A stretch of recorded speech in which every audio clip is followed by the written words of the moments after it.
I'm doing a quick gift for a friend, and I found this sketchbook. It says $14.99, but I only paid $3 at Hobby Lobby for it. And I'm going to use some of my glitter HTV from Heat Transfer Source. It's a scrap piece, as you can tell, to make a small inspirational quote on the bottom here. And since it is a sketchbook, I think what I'll do is I'll use an artist quote.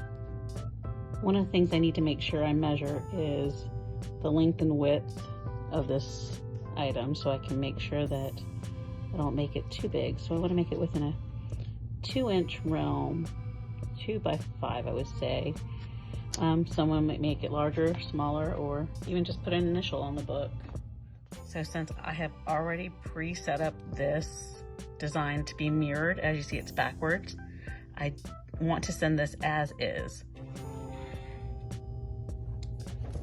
So I'm going to go ahead and trim out my design.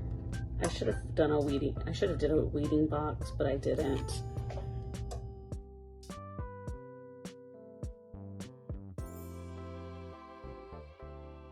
For new craft videos every Tuesday and Friday, please subscribe to our YouTube channel and remember to hit that bell. Thanks, everyone.